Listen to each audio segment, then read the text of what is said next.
कुछ ऐसे रिसर्च हैं जो नए अपडेट्स में आ रहे हैं about the origin of tellurium.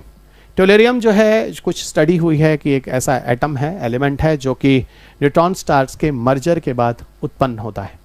अब न्यूट्रॉन स्टार्स क्या होते हैं, जब आप स्टार्स की लाइफ साइकिल में जाते हैं तो न्यूट्रॉन स्टार उस स्टार की लाइफ साइकिल में होने वाली एक घटना है।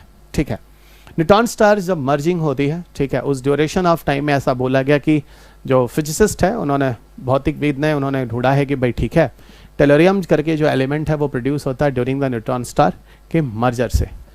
टेल्यूरियम है क्या, एक सेमी मेटालिक है, लस्ट्रस है, क्रिस्टलाइन है, ब्रिटल है, सिल्वर वाइट एलिमेंट है, एटॉमिक नंबर 52 होता है।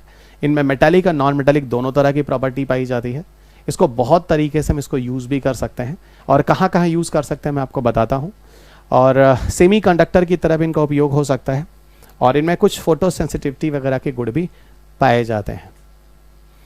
ठीक है, और ये आसानी से जो है वो गोल्ड वगैरह में कन्वर्ट भी हो जाता है। टेल्यूरियम के बारे में आपको दिखाता हूँ इनके सोर्सेज में कहाँ कहाँ से ये चीज़ें हैं जो उत्पन्न होती हैं। एक तो प्रकृति में, जैसे अभी आपने देखा कि न्यूट्रॉन स्टार के मर्जर से आ रहे हैं। इसके अलावा देखा जाए तो more commonly found combined with metals के साथ अच्छी तरह रिएक्ट कर जाता है, और सच एज द कैल्वेराइट, जैसे gold telluride and sylvanite minerals वगैरह बनाता है। इसको कॉमर्शियली ऑब्टेन किया गया बाई प्रोडक्ट के फॉर्म में भी इलेक्ट्रोलाइटिक कॉपर रिफाइनिंग करते समय। ठीक है, जब कॉपर की रिफाइनिंग वगैरह की जाती है तो वहाँ से भी इसको एज अ बाई प्रोडक्ट की तरह पाया गया है।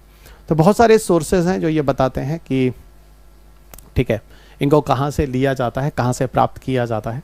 इसके एप्लीकेशंस की बात करें, टेल्यूरियम के बारे में देख लेना थोड़ा, फिलहाल it's not much important as for your examinations.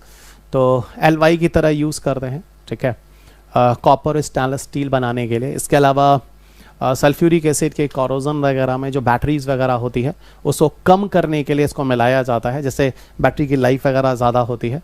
जो लेड वगैरह होता है, शीशा वगैरह, उसको मजबूत और मजबूती देने के लिए।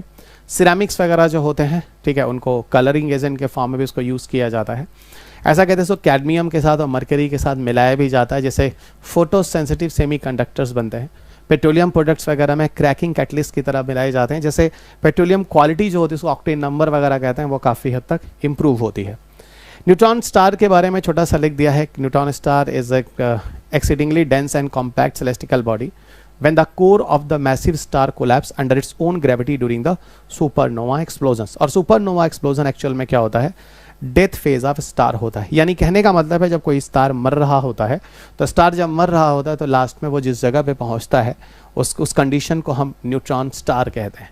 और वो जगह ऐसी होती है जहाँ उसे कोर की डेंसिटी काफ़ी बढ़ जाती है, ग्रेविटी काफ़ी बढ़ जाती है, और वो अवस्था जो होती है तारे के मरते समय वो न्यूट्रॉन स्टार कहलाती है। और सुपरनोवा फेज उसी को कहते हैं जब तारा कोई मर रहा होता है। और तारा तभी मरता है जब उसकी ग्रेविटी, अपनी ग्रेविटी बहुत ज़्यादा बढ़ जाती है, तो अपनी ग्रेविटी की वजह से वो तारा खुद ही उसमें जाकर समा जाता है, ऐसे कह लीजिए, और वहीं नष्ट हो जाता है।